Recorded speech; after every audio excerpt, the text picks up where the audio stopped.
Okay, so our school is, our class uses a lot of technology, and these are just a few applications that we use. This is like half of what we use in class. Okay, we use Google Docs. We each made a Gmail account, and this is nice because then we can access these docs anywhere.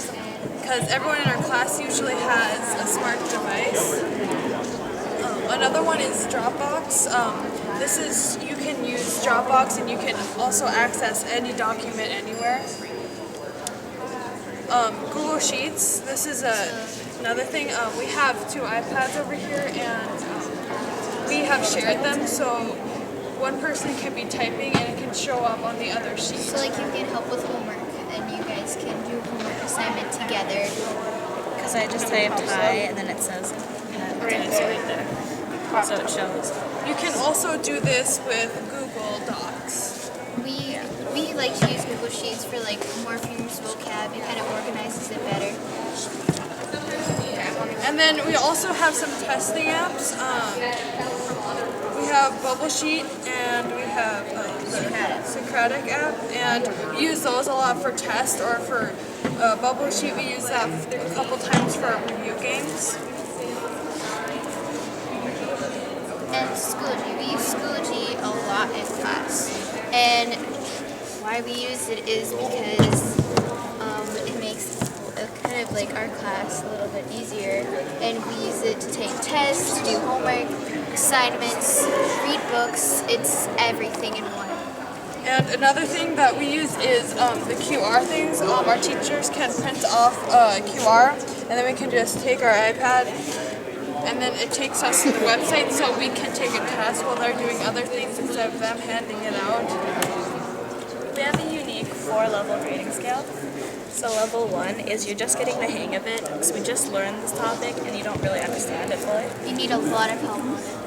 Level 2 is you sometimes get it, but not all the time, so you need more help to push you along. And then level 3 is proficient. You get the concept, but once in a while you do get stuck. And then level 4 is you get it totally, you don't get stuck, and you can thoroughly teach it to somebody. Like if somebody was stuck on level 2, how you could be level 4 is you can teach them it, and then they would understand it. The reason that we don't put our grades in the grades book is because level 3 is proficient. So if we get a level 3, we know it's good. And so we don't need to put it in the grade book because it'd be all 75%, and that doesn't look too good on your grades. When it's actually pretty good, it means proficient. And our teachers, they don't take average of your points, they take the last point that you get, because they believe that if you learn along the year, not just to add all of your points together. Yeah, so like at the beginning of the year, we are usually at like a level 2, but then as the year progresses, we go to a level 3 or a level 3.5, and then that's when they take your last score. So instead of getting a B at the beginning of the year and getting an A or something like that, you're improving instead of just getting a letter grade. And we have these things. There are evidence binders. They like take the 13 essential learnings that we have, and we get graded on them. And it's evidence that we are smart enough and we can make it to the next year. It is there's evidence that we are smart enough to go to the 9th grade.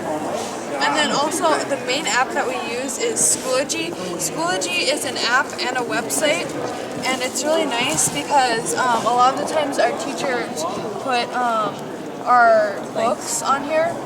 So, and we all have smart devices.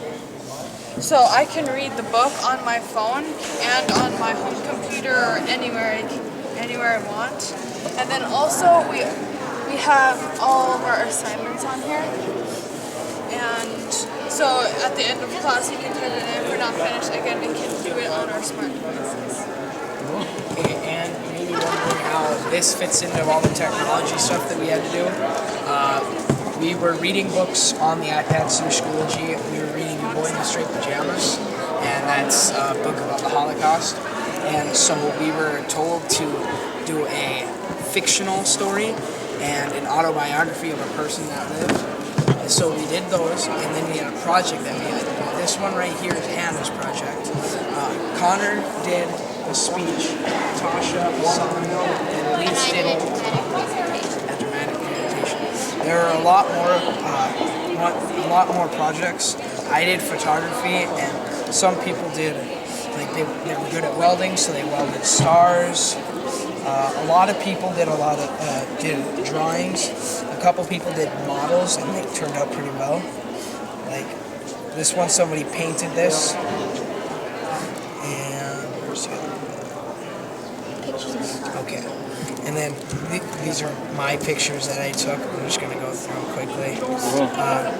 But we were all tasked with our individual project, and it was your talents that you have.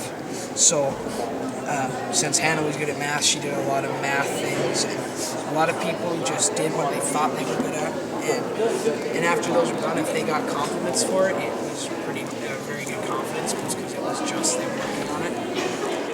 That's probably the easiest question that you have. It's the kids, just watching them come every day and seeing them progress from the beginning of the year until the end. For me as a teacher personally, I don't know if I could go back. We have active boards in our classrooms, and now we have the iPads that we're allowed to use for ours. And for one thing, I couldn't read the students' handwritings, but they were turning in their papers. And now everything that we have in our classroom is pretty much digital.